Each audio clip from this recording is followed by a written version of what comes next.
जय श्री राधे। पूज्य श्री सद्गुरुदेव भगवान के चरणों में प्रणाम। पूज्य श्री गया प्रसाद जी का जीवन चरित्र। कल हम सुन रहे थे अद्भुत धैर्य एवं निर्भयता।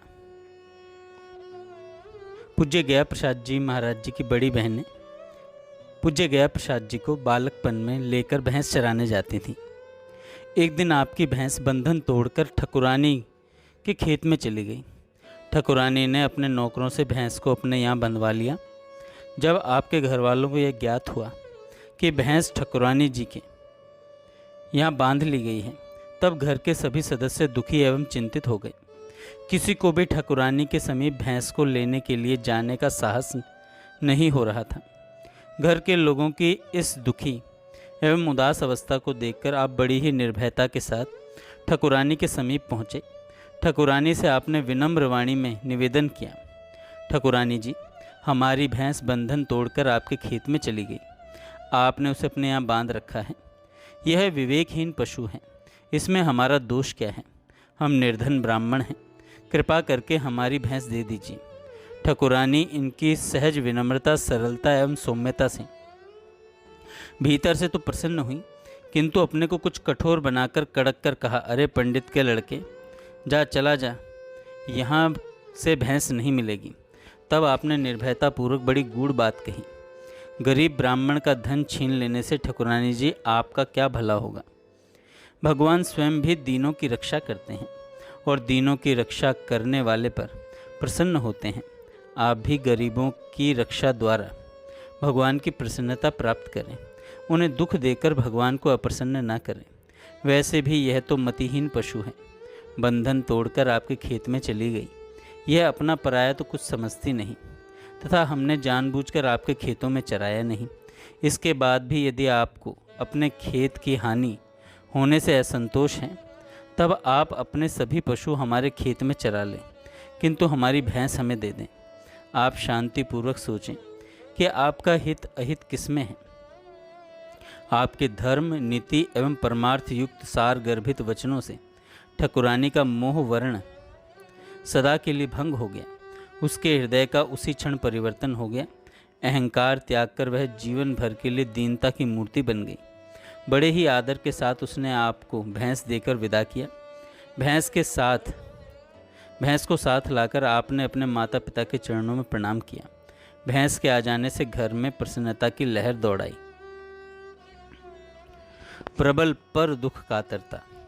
अनेक जन्मों में अर्जित साधना की पूंजी के फल स्वरूप अध्यात्म पथ का अनुगामी महानुभावों के जन्म के विषय में श्रीमद् भगवद गीता में श्री भगवद वाक्य है, वह वैराग्यवान योग भ्रष्ट ज्ञानवान योगियों के कुल में ही जन्म लेता है, परंतु इस प्रकार का जो यह जन्म है संसार में अत्यंत दुर्लभ है।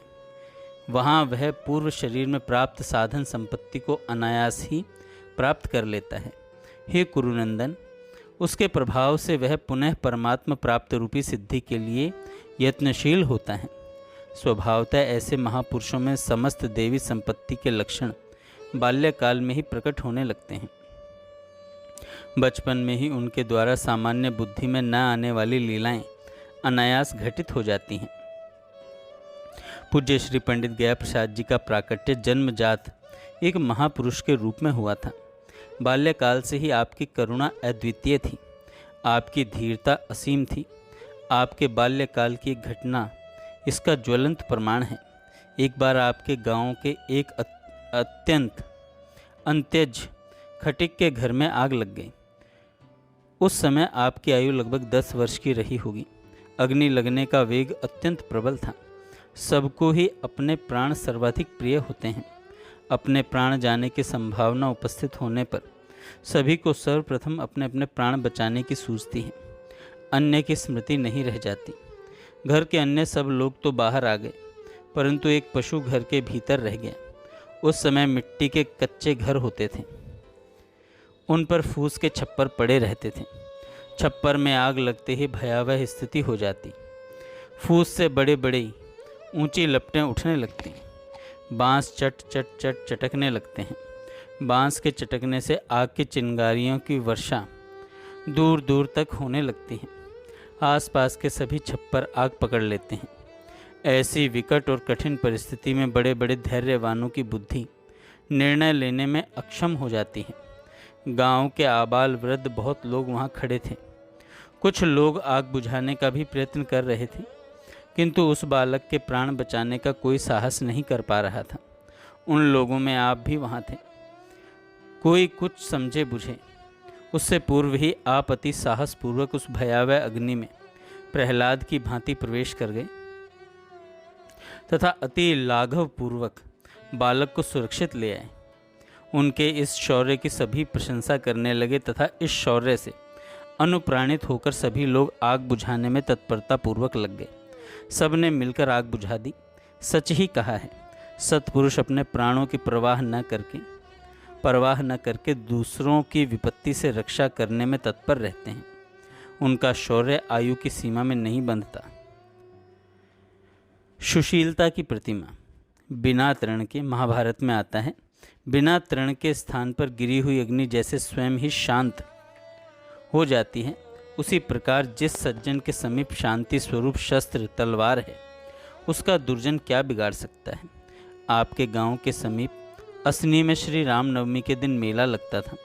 गांव के मेला में सभी प्रकार की दुकानें आया करती हैं। मिठाई, बर्तन, खिलौना, पुस्तक, घरेलू सामान तथा वस्त्र आदि की दुकानें आती हैं। जिसे जैसी आवश्यकता होती है, ग्रामीण स्त्री पुरुष उन दुकानों से खरीद कर ले जाते हैं। उस समय किसानों के पास अनाज होता है, अतः वस्तुओं को खरीदने में सुविधा रहती है। बालक लोग खेल खिलौना, मिठाई आदि खरीदने तथा कौतुक देखने आते हैं। असनी के मेला में श्री रामनवमी के दिन आप मेला देखने गए। उन दिनों गांव के लोग देशी चमड़े से बने हुए जूते पहनते थे। जूतों को शीघ्र घिसने से बचाने के लिए जूतों की तली में लोहे की नाल ठुकवा लिया करते थे। आप भी ऐसे ही नालदार जूते पहने हुए थे। मेला में भीड़ अधिक थी। भीड़ में धक्का लगने से आपको विवशतावश पीछे हटना पड़ा। आपका नालदार जूता किसी अन्य युवक के पांव पर पड़ गया और गड़ गया, जिससे वह युवक क्रोध में भड़ककर बिगड़ गया। आपने बड़ी ही शांति एवं सुशीलता पूर्वक कहा, भैया मैं पीछे की ओर तो देख नहीं रहा था, धक्का लगने से मेरा पांव विवशतावश आपके पांव पर पड़ गया। भाई, अनजान में हुई भूल के लिए कृपा कर क्षमा कर दें। यदि इतने से भी आपके हृदय में संतोष न हो तो जूता उतार कर देता हूँ। मेरा पांव आपके आगे है। आप मेरा जूता पहनकर अपने पांव मेरे पांव पर पूरे बल से रख दीजिए। यह बात सुनते ही उस युवक का क्रोध पानी पानी हो गया। आपकी शांति, सुशीलता एवं शालीनता का प्रभाव उस युवक के अन्य साथियों पर भी पड़ा। उन लोगों ने भी अपने साथी युवक को ही समझाया। आपके बाल जीवन की यह घटना आपके हृदय में व्याप्त संतत्व की झांकी प्रस्तुत करती है। आपकी श्री भगवद आराधना में जन्मजात अत्यंत रुचि थी। श्री भगवत सेवा, पूजा पाठ आदि में सहज प्रियता थी। बुद्धि एवं स्मरण शक्ति प्रखर तथा भक्ति संस्कारों की प्रबलता होने से आपने अक्षर ज्ञान प्राप्त होने से पूर्व ही श्री हनुमान चालीसा एवं अन्य स्तुति परक स्तोत्रों को सुन करके ही कंठस्थ कर लिया था। लगभग 10-11 वर्ष की अवस्था रही होगी। प्रतिदिन संपूर्ण सुंदरकांड का एक पाठ और 11 दोहे के क्रम से संपूर्ण श्री रामचरितमानस का पाठ प्रारंभ कर दिया था। आपकी पाठ में अत्यंत अभिरुचि होने के कारण पाठ करते करते स्वतः ही श्री रामचरितमानस का अर्थ बोध होने लग गया था। अतः आप प्रायः श्री रामचरितमानस के मूल पाठ करने का आदेश दिया करते थे। आप कहते थे, श्री रामचरितमानस, श्रीमद् भगवद गीता तथा श्रीमद् भागवत आशीर्वादात्मक ग्रंथ हैं। इन आशीर्वादात्मक ग्रंथों का मूल पाठ प्रेम पूर्वक नित्य करते रहने से ही अर्थ एवं भाव सरहस्य प्रकट होने लगते हैं। अब आगे गया प्रसाद जी महाराज हाथरस में अध्ययन की तरफ बढ़ते हैं। आपके पूज्य पिताजी हाथरस में नौकरी करते थे। कार्यभार अधिक होने से मात्र एक अपने लिए भोजन बनाने में वे आलस्य कर जाते थे। नित्य प्रति नियमित एवं व्यवस्थित रूप से भोजन नहीं बन पाता था। कान्याकुब्ज ब्राह्मण होने के कारण वे किसी अन्य के द्वारा बनाया हुआ भोजन कर नहीं सकते थे।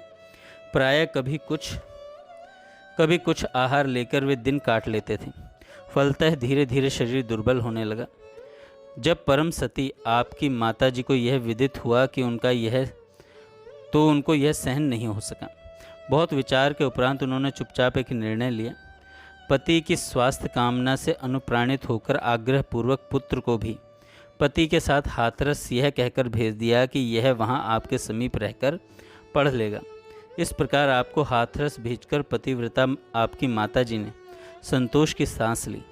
माताजी का चिंतन सही था कि बालक साथ रहेगा तो फिर भोजन बनाने में आलस्य नहीं करेंगे। यद्यपि माताजी का आपके प्रति अत्यधिक स्नेह था, तथापि पति के निमित्त आपको हाथरस भेजना पड़ा। आप कहा करते थे, मेरे समस्त भाई बहनों के मध्य माता पिता की ममता इस शरीर पर सर्वाधिक थी। हाथरस आकर आप व्यक्तिगत अध्यापक द्वारा हिंदी, गणित एवं सराफी पढ़ने लगे। साथ ही साथ उर्दू भाषा का भी अध्ययन किया करते थे। आपकी स्मरण शक्ति, प्रतिभा, लगनशीलता तथा विनम्रता से पढ़ाने वाले अध्यापक अत्यंत प्रसन्न थे। कुछ ही महीनों में हिंदी, गणित, सराफी एवं उर्दू भाषा में आपने अच्छी कुशलता प्राप्त कर ली। इस समय आपकी आयु 11 वर्ष की थी। ब्राह्मण के बालक का यज्ञोपवीत संस्कार 5वें वर्ष से लेकर 12वें वर्ष की आयु तक अवश्य ही हो जाना चाहिए, किंतु घर की आर्थिक स्थिति अच्छी न होने के कारण 11वें वर्ष तक आपका यज्ञोपवीत संस्कार नहीं हो सका। यज्ञोपवीत संस्कार में विवाह उल्लास जैसा ही उत्सव होता है। जब आपकी आयु का 12वां वर्ष चल रहा था, यज्ञोपवीत संस्कार का मुहूर्त निश्चित हो जाने पर सभी संबंधियों को कल्याणीपुर से आमंत्रण पत्र भेज दिए गए। आपके पिताजी की एक विधवा मौसी जी थी। उनका आपके पिताजी पर बहुत ही स्नेह था। वे यमुना किनारे स्थित एक डला के समीप किशनपुर नामक गांव में रहती थी। आग्रहपूर्वक उनको भी यज्ञोपवीत संस्कार में बुलाया गया। उनकी आर्थिक स्थिति अच्छी थी, अतः वे यज्ञोपवीत संस्कार में सहायतार्थ कुछ धन भी लेकर आईं। बड़ी धूमधाम से हर्षोल्लास के वातावरण में यज्ञोपवीत संस्कार संपन्न हुआ। यज्ञोपवीत संस्कार के पश्चात अन्य संबंधी तो चले गए, किंतु आपके पिताजी की मौसी जी कुछ दिन घर पर ही रहीं। मनोहारी रूप, लावण्य, सुशीलता, सौम्यता, सेवा परायणता, विनम्रता आदि पर विलुब्ध होकर मौसी जी का चित्त आपके प्रति आकृष्ट हो गया। आपके प्रति इनकी आसक्ति हो गई। मौसी जी के कोई संतान नहीं थी। घर में वे अकेली थी। आपको अपने साथ ले जाने की भावना उनके हृदय में बड़ी प्रबलता से उमड़ने लगी।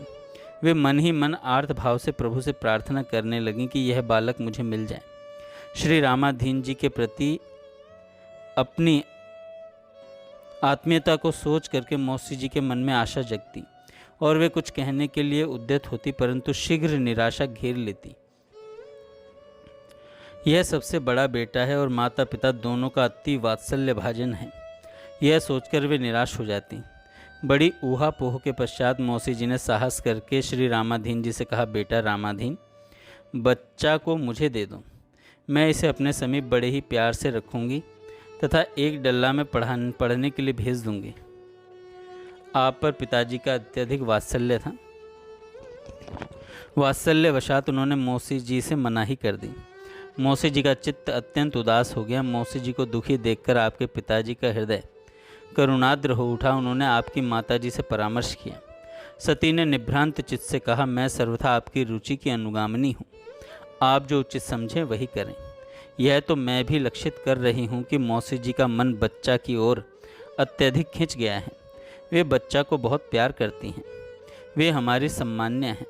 माता पिता दोनों ने परस्पर विचार विमर्श किया कि हमारे यहाँ विपन्नता है, मौसी जी के यहाँ सभी प्रकार की सुख संपन्नता है तथा पढ़ाई की सुविधा भी है। एक डल्ला के विख्यात पंडित श्री गौरी दत्त जी की पाठशाला में पढ़ लेने का सौभाग्य प्राप्त होगा। उन जैसा उद्भट विद्वान हमारे आसपास कोई नहीं है। वे बड़े ही सरल, सदाचारी एवं मृदुल स्वभाव के हैं। छात्रों में बहुत ही प्रेम से वेद वेदांग का अध्ययन कराते हैं। बच्चा पढ़ लिख जाएगा तो विवाह भी सुंदर ढंग से हो जाएगा। यह सब विचार करके माता पिता ने मौसी जी के साथ आपको भेज देने का निश्चय कर लिया। आपको दे देने की स्वीकृति से पिताजी की मौसी जी, जिन्हें आप दादी जी कहते थे, उनको बड़ा संतोष एवं अपार हर्ष हुआ। उन्होंने श्री भगवान एवं श्री रामाधीन दंपत्ति के प्रति कृतज्ञता प्रकट की। जय श्री राधे। आगे हम कल सुनेंगे।